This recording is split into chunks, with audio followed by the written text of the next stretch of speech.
What's up, everyone? It's your boy JR, and I'm back. I'm not on the Laugh Kings podcast as I normally would be with some of my co-hosts, Jace and Sammy. However, I'm in a different setting, as you can see. Different little studio vibe. Well, welcome. I'm your host, JR, and this is the Culture's Corner with JR. Happy to have you here. If you stumbled across my video, you're in the right place. You've tuned in to the greatest video and audio experience there is on YouTube, without a doubt.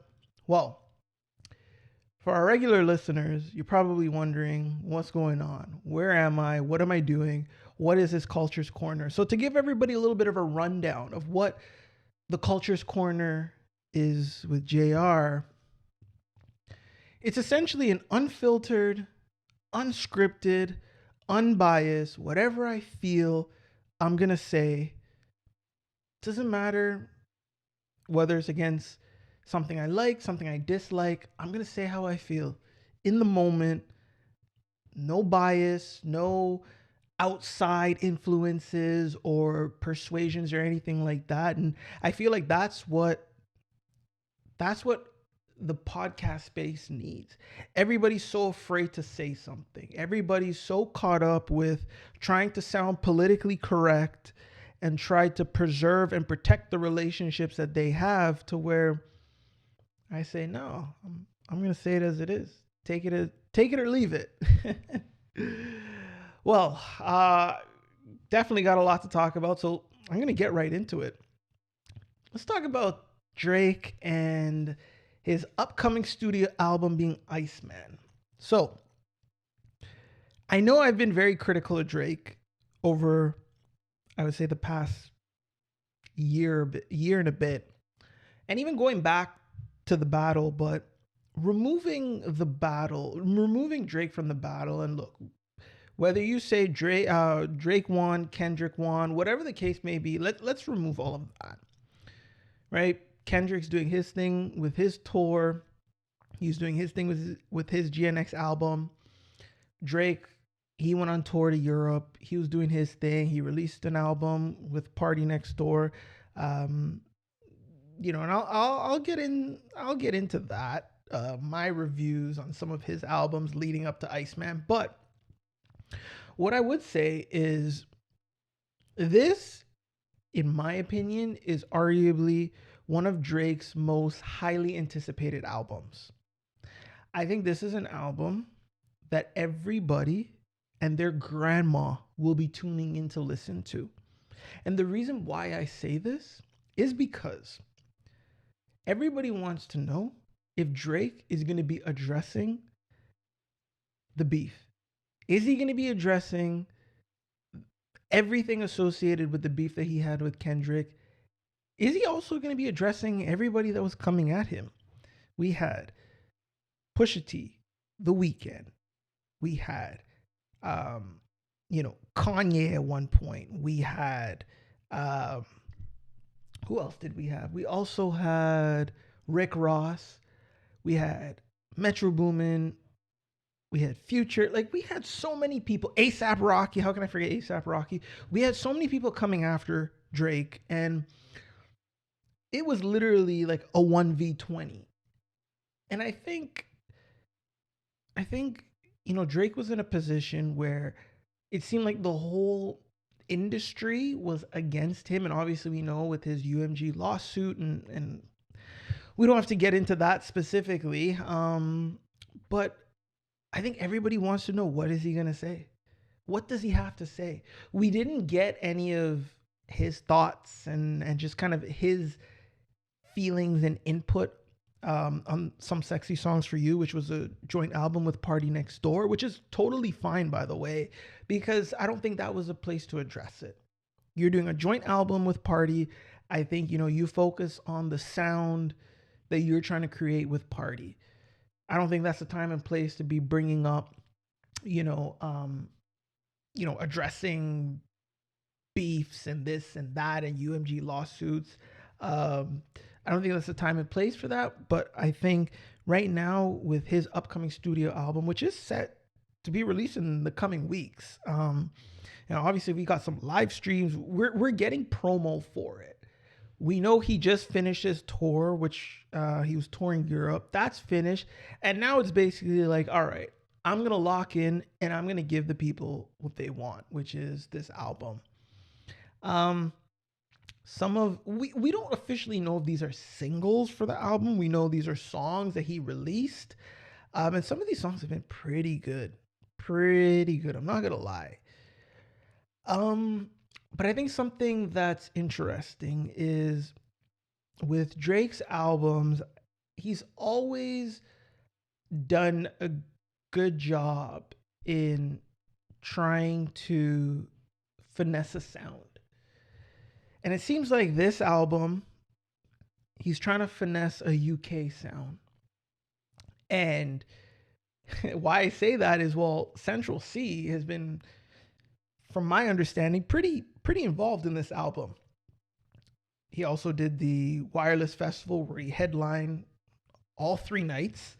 So we know he was out in the UK. We know he was linking up with a lot of UK artists, and just a lot of artists in general. So it'll be interesting to see the sound that he kind of finesses with this album.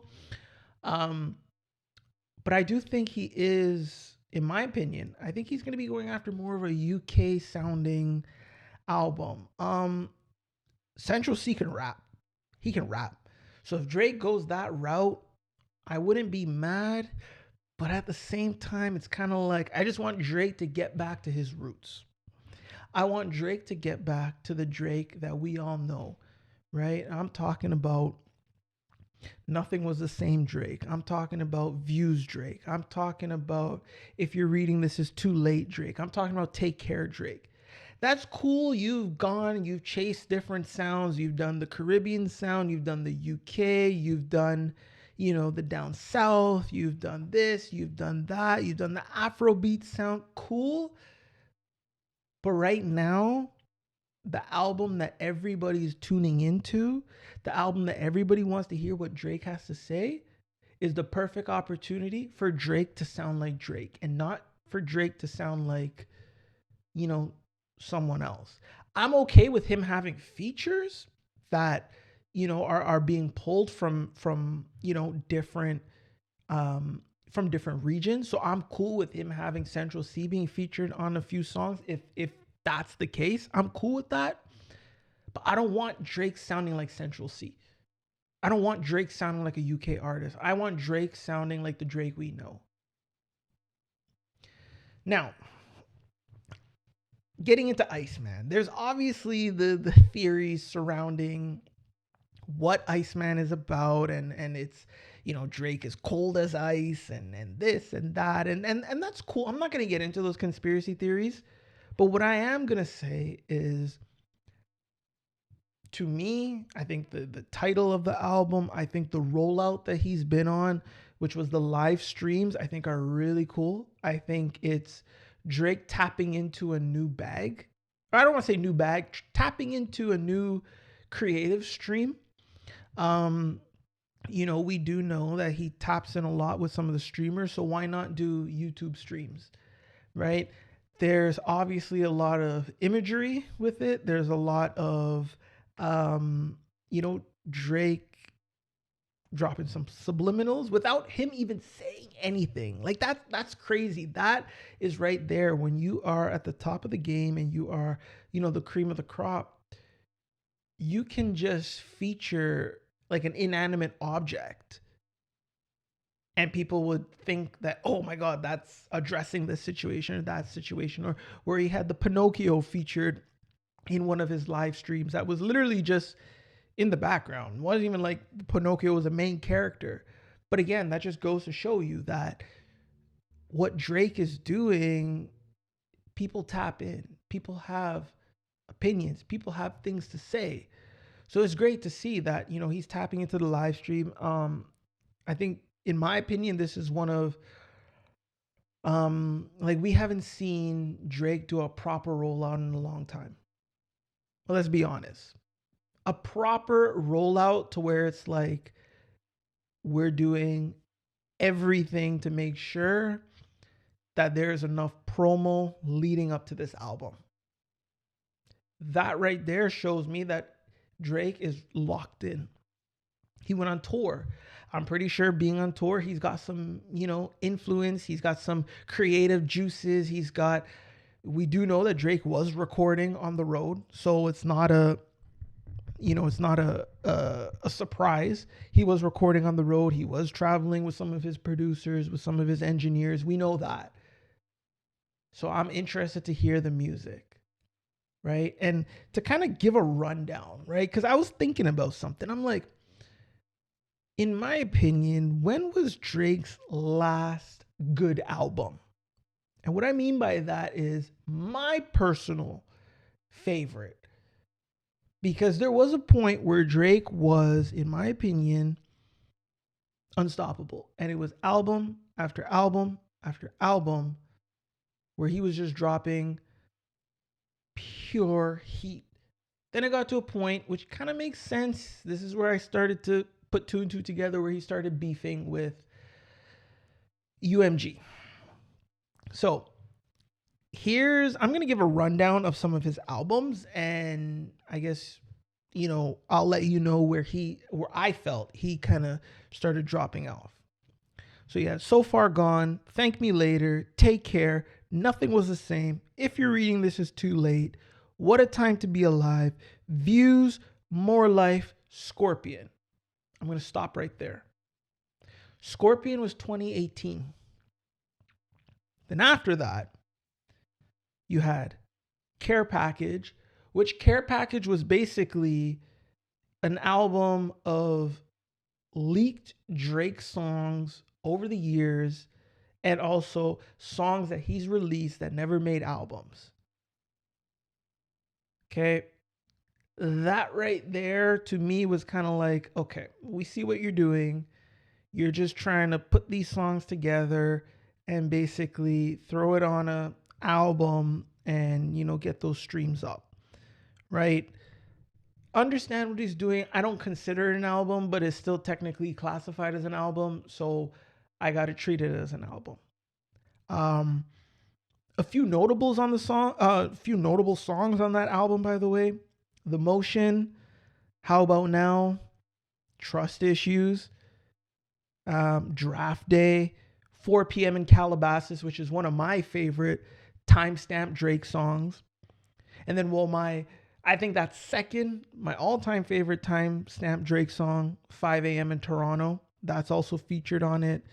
Club Paradise, Jodeci Freestyle. Those are just a few songs to name that were featured on this Care Package, which are songs we've heard before, but are now made it onto the album. We're going to package this together, quote unquote, the name Care Package, and we're going to put this out there to stream. That was 2019. Dark Lane demo tapes, which was 2020. So this was during the COVID era. Wasn't a fan of this. This album was basically leaked, a lot of leaked songs that Drake had, a lot of throwaways. These were also songs that have been titles, or these would have been songs that would have been featured on some of previous Drake albums, never made it. Again, what we're going to do right now, we're dominating the streaming game. It's COVID. Everybody's locked in the house. We're going to package everything together. We're going to throw it out on streaming services, and we're going to get these streams up, right? Again, a few notables on this. His big song that went number one, Tootsie Slide. You had Pain, 1993, which was featuring Playboi Carti. You had Chicago Freestyle, which was featuring Giveon. You had a few notables on there, but there wasn't anything much to talk about with this. This, to me, seemed more like a mixtape, hence the name Dark Lane Demo Tapes. Wasn't a fan of it. CLB. Let's talk about CLB, which was 2021. And this is where kind of the peak Drake versus Kanye beef was going on. I was not a fan of this at all. There were good songs on there, don't get me wrong. Like, you had Girls Want Girls, which was featuring Lil Baby. You had Fair Trade with Travis Scott. You had Knife Talk with 21 Savage and Project Pat. I mean, you had quite a few notable songs. But again, I did not get that cohesive album feeling from Drake. I got more of a mixtape or a playlist where I'm going to get this, and this. I'm going to throw it together, package it together, throw it on streaming services. We're going to call it a studio album, and there you go. To me, that's not reasonable enough. And again, you kind of put two and two together. This was the peak of the Drake and Kanye battle, which ultimately was during that time where Kanye was releasing Donda. So they were sending shots back and forth. It was an interesting time for Drake and Kanye. If I were to pick a favorite between the two albums, Donda and Certified Lover Boy, CLB, I would 100% pick Donda. Way better album. So that was CLB 2021. You had Honestly Nevermind, which was 2022, which was Drake's dance album. I like dance music. You just have to be in the right setting and the right mood to listen to it. You can't go for a drive and listen to dance music. You got to be on a beach. You got to be on a rooftop. You got to be somewhere. You got to be in the right setting for that. And I think a lot of people, which by the way, Honestly Nevermind was a surprise drop. A lot of people were like, what is this? This is Drake's worst album. And it's like, well, number one, he was catering to a certain audience, which was to the dance kind of audience.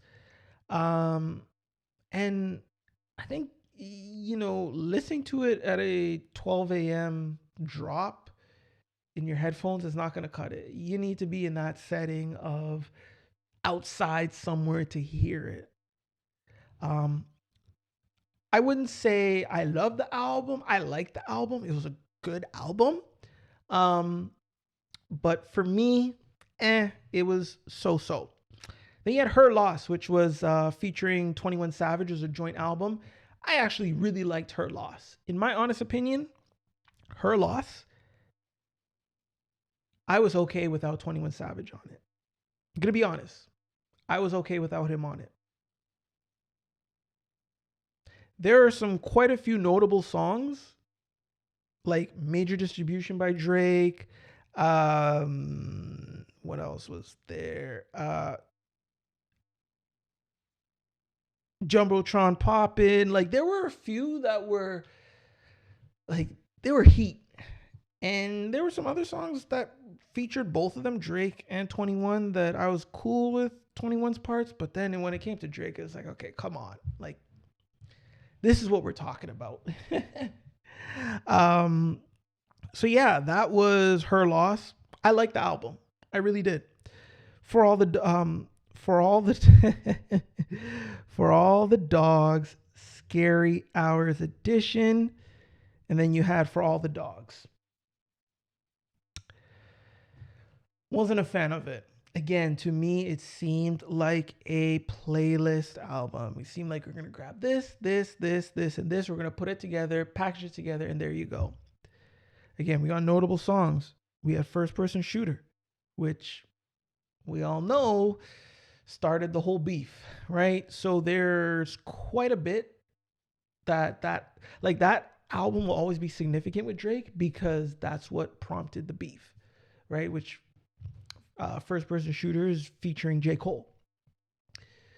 So, yeah, not the biggest fan of it. It was a good album, but does it have replay value for me? No. I go back to listen to certain songs. I don't go back to listen to the entire album from start to end. And then obviously Drake's most recent album, which was featuring Party Next Door, which is Some Sexy Songs for You. Again, we know what the album was supposed to do. It did what it did.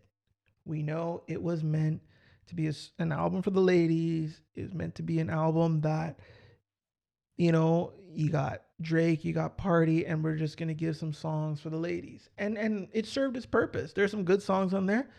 Obviously, one of the most notable songs, which is Drake's solo song on the album, which is Nokia. We know what that did. But again, It's a cool album. Would I go back and listen to the entire album? No, but I'll go back and listen to specific songs. So, yeah. So, giving that rundown of Drake's discography from basically Scorpion up until his last album, which was the joint album with Party Next Door, there has been a lot of, in my opinion, a lot of losses versus wins. So that's why I think for me, this is a highly anticipated album for Drake. I'm definitely gonna be tuning in. I want to hear what he has to say. A lot of people are gonna be tuning in, but I think again, as a Drake fan, and I say Drake lost the battle. He lost the battle with Kendrick, fair and square. But I'm still a Drake fan, and I am okay to say that because at the end of the day, I'm being subjective. I'm not going to sugarcoat it. I'm not going to be a stan. I'm going to say again how I feel. And part of being a fan of music and a fan of an artist is you have to be transparent. Right is right, wrong is wrong, good is good, bad is bad. Call it as it is. So I'm going to be tuning in. I'm going to be listening. I think, this is going to be a great album. And I'm just interested to see where Drake goes with this. I think he has essentially every opportunity to do what he wants to do with this, despite his grievance with UMG.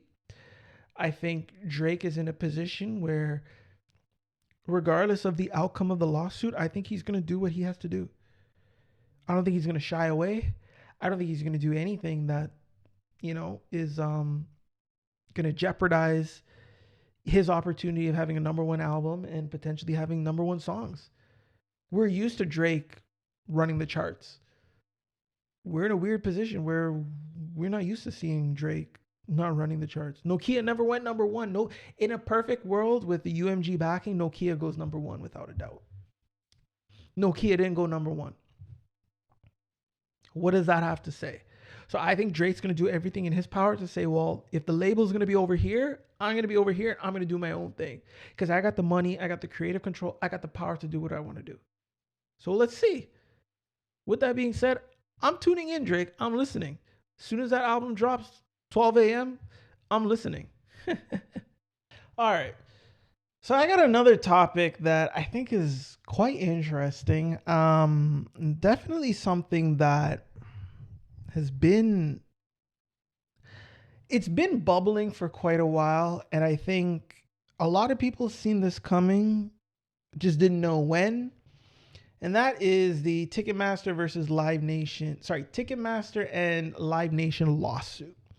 So Ticketmaster and Live Nation are being sued for essentially, and I'll get the exact wording here because I want to make sure I'm saying this correctly and I'm not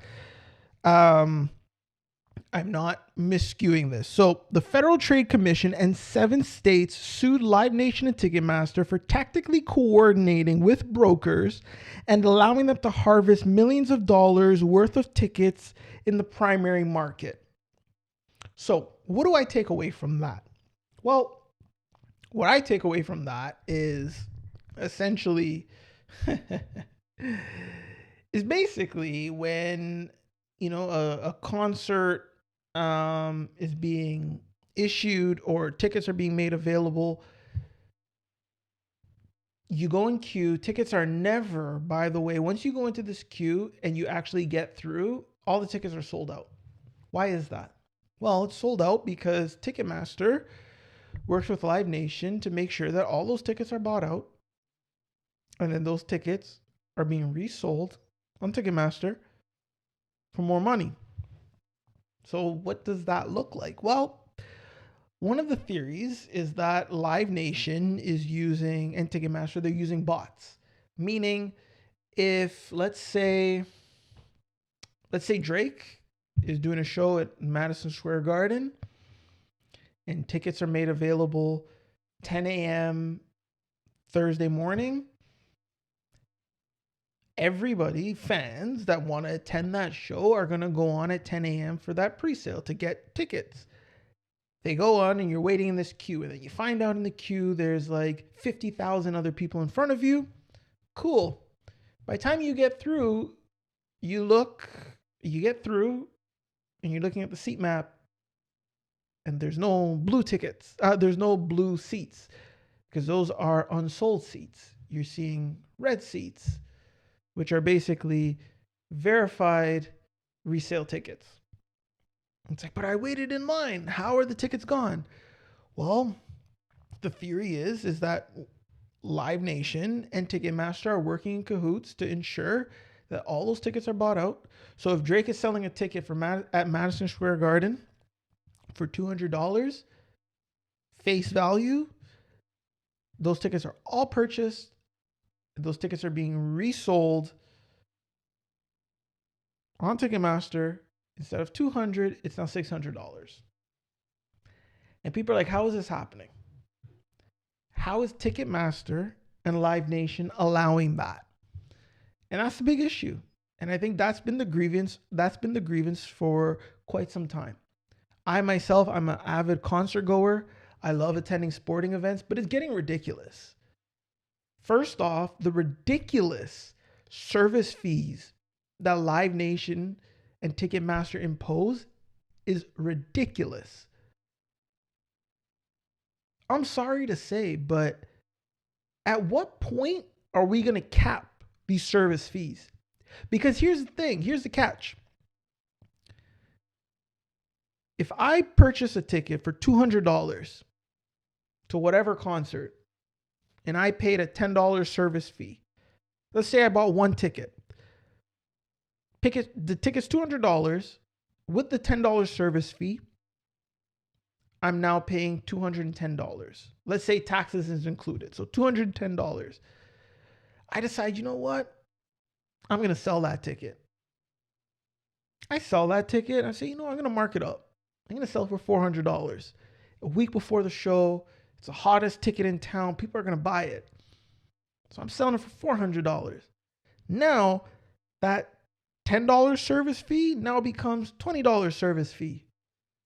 So Ticketmaster is making sure that they collect every single service fee, no matter how many times that ticket's sold. You know who loses? It's the consumer. It's the consumer that loses. Why is that? Because we're continuously paying service fees for what? To purchase a ticket online? There are no more box offices. I remember when I used to go to Blue Jays games at the Sky Dome. I'm not even going to call it the Rogers Center. At the Sky Dome, I used to go to the box office, line up and purchase tickets there. And I remember, whoever would be at the box would be like, oh, well, we have seat blah, blah, blah available. Okay, what's the closest? We have seat blah, blah, blah. Do we have closer? You know what I mean? I remember that. Now you're doing everything online. There's no more box offices, because guess what? I wasn't paying a service fee when I was purchasing at the box office. I'm now paying a service fee to purchase online. And these service fees I've seen over the years have continued to rise and rise and rise to points where it's like, what is this service fee really for? Like, that's the biggest question. What is it really for?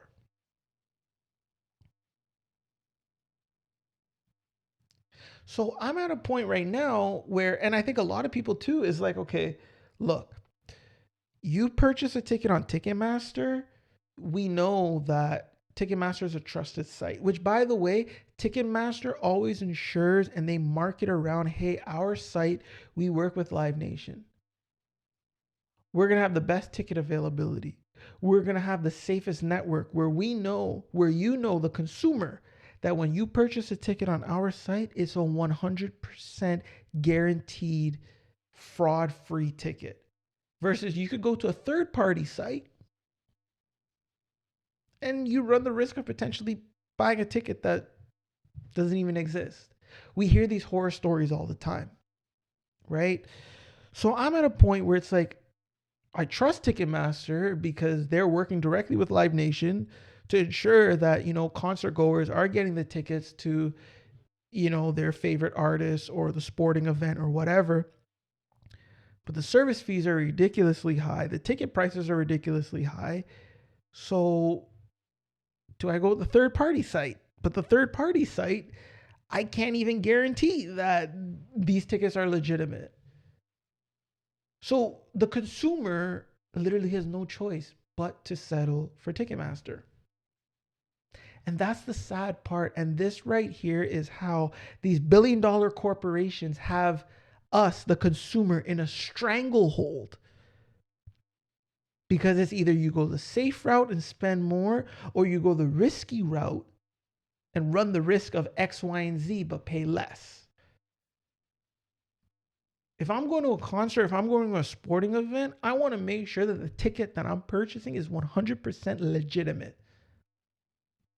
I don't want a ticket that when I show up to the gate, it can't be scanned. It's an invalid ticket, and now I'm out hundreds of dollars. Because who's going to protect me?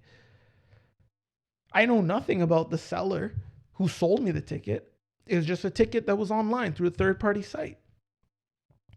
So this is what I mean. We're now at a point where, Live Nation, Ticketmaster, they have us in a stranglehold. They know the weakness, which is we want the safe, legitimate route.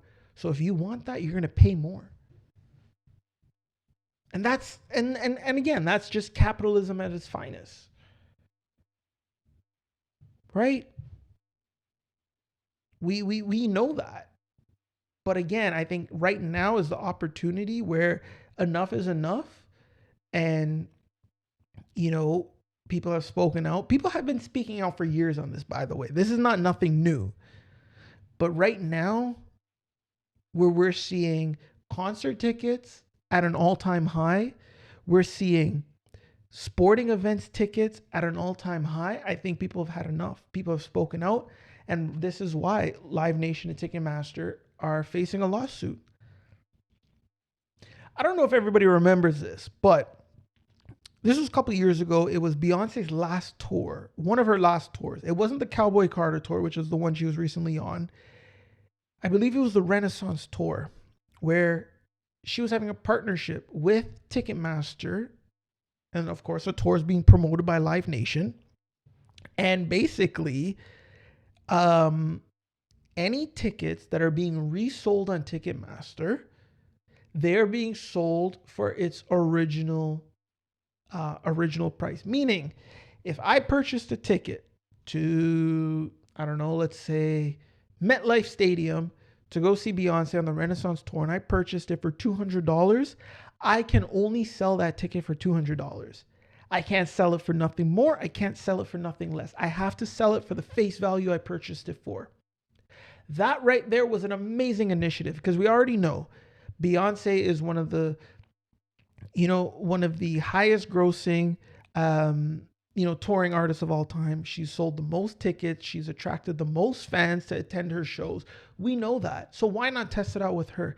Everybody was amazed. It's like, oh, this is perfect. I don't have to deal with somebody that's going to be gouging me hundreds, some cases even thousands of dollars for overpriced tickets. Because what? It's a week before the show. Guess what? Did we ever hear about that initiative again after? No. Ticketmaster didn't bring that back. I wonder why. Because guess what? They lost out on money. But you know what? They made sure that we're going to campaign, we're going to do this, we're going to do that, to say, hey, everyone, we've heard your concerns. We're here for you. No. They're not here for us. They realized that their bottom line was taking a hit. We can't. Because when someone resells that ticket for hundreds and hundreds and hundreds of dollars more than what they purchased for, that's more money into our pocket. And we need to make sure that we have and I continue to add more money into our pockets. So that right there goes to show you they don't care. They just made sure that, hey, you know what? This tour, we're going to put out an initiative. We're going to make it sound so good, so cool. And then in reality, we find out that nothing ends up happening. It's been, 2 years since that tour? We haven't heard anything after that. There have been a number of tours. Beyonce went on another tour. Taylor Swift was on her Eras tour. And those tickets were ridiculously expensive. The way that I see it is that attending a sporting event, attending a concert is now a luxury item. People are literally picking between going on vacation or going to a concert. What does that have to say? Like, that is ridiculous. That is absolutely ridiculous. But again, that just goes to show you the current climate that we're in. And this, a lot of this has to do with post-COVID, where it's like, if artist A is going to go on tour, it's going to be a premium price. It's going to be a premium experience. It's going to be a luxury item. The way that I see it, and this is a lot in part to Ticketmaster and Live Nation, is these events are not meant for any and everyone to attend. It's meant for whoever can afford it to attend. What does that have to say? And this again just goes to show you this is the current world that we live in. So I don't know. I'm really interested to hear the outcome of what happens with this lawsuit. I do think that there's going to be a lot more that's going to be said about it. I think we know that it's going to hit Ticketmaster and Live Nation's pockets. It's going to be interesting to see how they fight back or what initiatives they roll out or what's going to be the cleanup plan. Because we know they love to initiate things that make it seem like they're on the consumer side, when in reality, it's just to kind of clear the smoke. Once everything settles, we're going back to our old ways.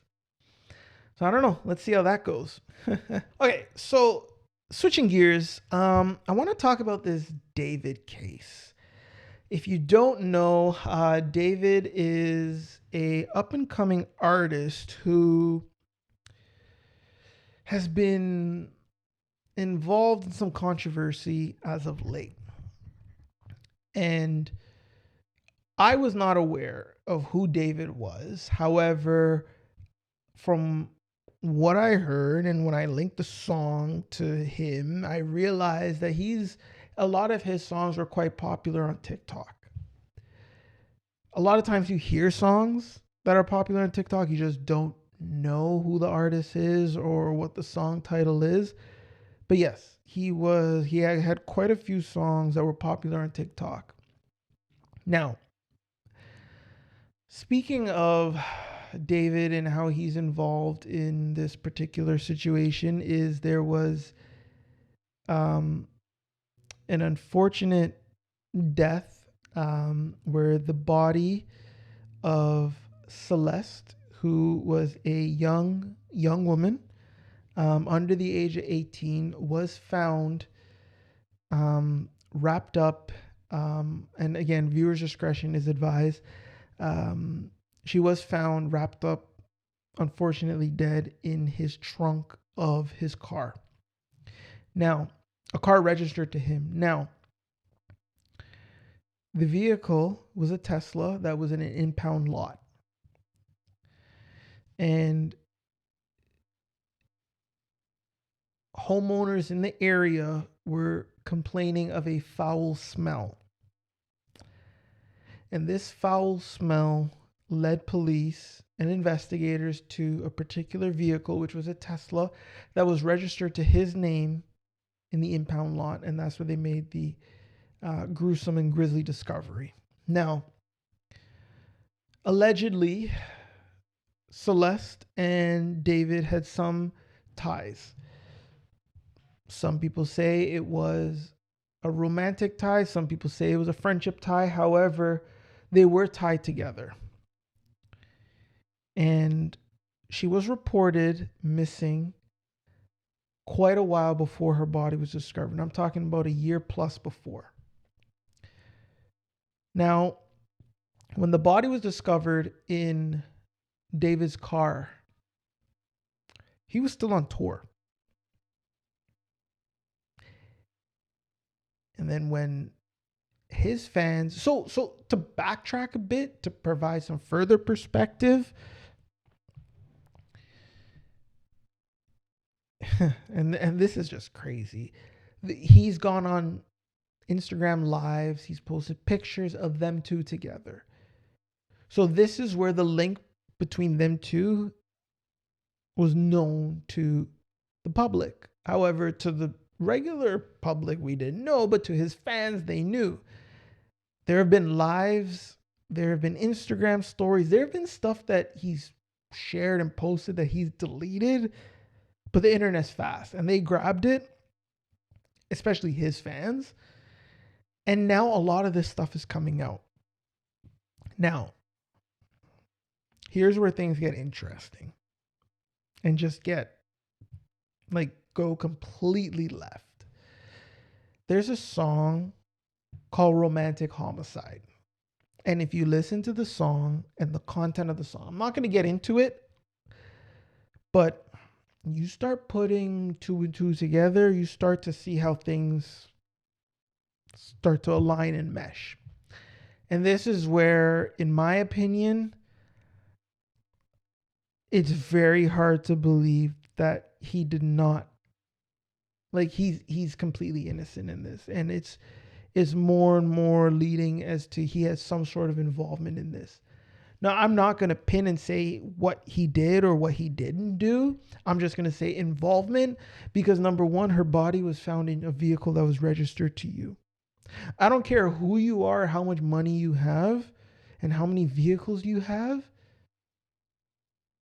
Right? I loaned it to this friend to drive or that person. At the end of the day, the vehicle's registered to you. You should have a good idea of who has what of your possessions, whether it's houses, vehicles, money, whatever the case may be, because it's yours. Then you have songs that talk about certain subject matters that are quite questionable, especially how everything has played out. And here's the thing. Police raided his house and they left with certain possessions. They left with, I believe, computers and a couple other personal possessions of his. By the way, he's not arrested.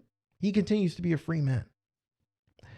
Which begs the question as to how is that even possible? A body was found in your vehicle and you are a free man? So something right here is not aligning.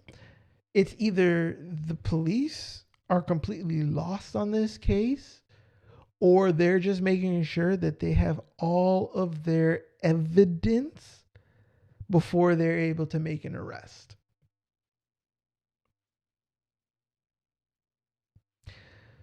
So it's like, in all honesty, the way that I've seen this unfold, and it's literally been like day after day after day, it seems like more information is coming out.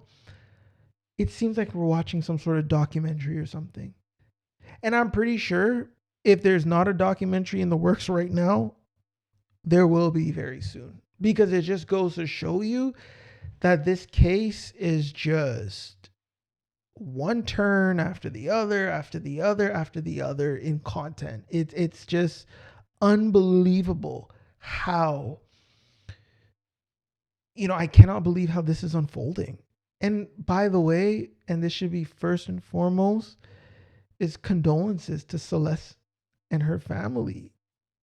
Like, I cannot believe this. And now there's theories that are floating out there that I'm not going to get into because this is not the platform to address that. But it's just like, oh my God, I can't believe what her family's going through. It's just every day it seems like more and more information is coming out and it doesn't look good for David. So, like I said, this is unfolding. This is happening in real time. As I'm recording this now, he's still a free man. He's not in custody. He's not a person of interest. He's not a suspect. He's not on the run. He's not nothing other than police just raided his house for possessions, and they took it. So I don't know. It's really interesting to see what's going to take place, but you know,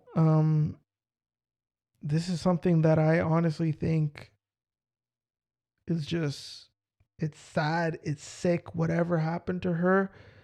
My God, for such a young woman, I can't even imagine what her family's going through at this point. But, I just hope that, whatever the outcome of the police investigation is justice is brought to the family, because that's what they first and foremost deserve in this. Nobody, period, should have to go through nobody should have to go through what she went through. That's a fact. No human, no mother should have to fathom, number one, her child, her daughter gone missing, and number two, that grisly discovery. So prayers up, and as the situation unfolds and develops, I'll most definitely keep everybody updated. Something else that I want to talk about, to switch gears, something a little bit more, I guess you could say, positive in a sense, is the Major League Baseball AL MVP race. And oh boy, this is something that it's got a lot of people talking. I want to talk about basically the two candidates is Kyle Raleigh, catcher for the Seattle Mariners, and Aaron Judge. Kyle Raleigh's had a season for the ages. Kyle Raleigh's season will arguably go down as one of the greatest of all time for a catcher. To date, he's hit 60 home runs as a catcher, by the way. As a catcher. And then you got Aaron Judge, who to date, he's hit 51 home runs, if I'm not mistaken. But Aaron Judge is Aaron Judge, and we know the season. We know the quality of hitter he is. We know he's a powerhouse. We know he's going to give you, if he's healthy, he's going to give you, 50 plus home runs. He's going to give you it all. Absolutely. But Kyle Raleigh, though, is having a season for the ages. Forget that he's a catcher. To hit 60 home runs is out of this world. And he's doing it as a catcher, which catchers are always deemed as, they bat at the bottom of the order. They're not the ones that are, the powerhouse hitters. They're not the ones that are going to consistently drive runs. They're not the ones to be dependent on. But Kyle Raleigh is showing you that he's the one that could do whatever it takes. And he's literally put the Seattle Mariners on his back this year and done everything necessary. He's having an incredible season. Now, do I think he is going to be the MVP?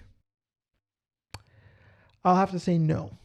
And I think it's going to go to Aaron Judge. And the reason why I think it's going to go to Aaron Judge is because offensively, Aaron Judge has put up better numbers in the sense of average, hits, home runs, RBIs. Kyle Raleigh has dominated in the home run category. He has more home runs than Aaron Judge. But aside from that, in the other offensive categories, Kyle Raleigh he's not top 5. Versus Aaron Judge has been in the top 5 conversation or in the top 5 rankings for a lot of those offensive categories. So yes, Kyle Raleigh's having an incredible season of 60 home runs, but at the same time, everywhere else, because again, to be the MVP doesn't necessarily mean, you're just dominating in home runs. It's also, again, the MVP, you're the most valuable player. And to be the most valuable player, you have to lead in a lot of offensive and defensive categories. And unfortunately, I don't think Kyle Raleigh has done enough in the offensive categories other than home runs to be in that conversation to say he deserves it. I think Aaron Judge is going to get it. It's tough for me to say this as a Blue Jays fan because, in my honest opinion, if I had it my way, I would say George Springer gets it. But obviously, I'm not a voter. I'm not involved in it. So I think, to be completely transparent, it would be obviously Aaron Judge. But George Springer has had an incredible season as a 35-year-old, if I'm not mistaken. Like, George Springer's up there in age. He's put on an incredible season. He's put up some incredible numbers. He has, George Springer will go down as one of this generation's best leadoff hitters, without a doubt. Right? And I know George has battled a lot of injuries with his tenureship with the Blue Jays, but this has definitely been a breakout season for him. And it's definitely, one of his better offensive seasons. If I had it my way, I would give it to him, especially due to the position that the Blue Jays are in. And a large part of that is due to George Springer's success. However, if I got to be completely, transparent and honest and being fair, I got to give it to Aaron Judge, right? Aaron Judge I think he's single-handedly keeping the Yankees in that conversation in, positioning for the postseason. There were points where I think the Yankees were counted out. They looked like they weren't even going to make the postseason. They looked like they were a write-off, but he definitely put the team on his back and did what he needed to do as a leader, as the powerhouse, and, as one of the players that can be leaned on. And I think that's why, in my opinion, I think, Aaron Judge is going to get it. Shout out to Kyle Raleigh, though. He put on an incredible season. It's one for the ages. I think even if we remove him as a catcher, and he could have been any other positional player, he could have been a DH. I mean, that right there is still an incredible season. To hit 60 home runs is still something that 60 plus, because we still have a few games left. It's truly incredible, but I think it's very hard to give it to Kyle Raleigh when he's only leading in that one offensive category and he's not in the top 5 of some of the other offensive categories as, Aaron Judge. But again, it's amazing to see. Kyle he's a great offensive player, but he's also great defensively, him being a catcher. And I look forward to seeing what more can he do as the years progress.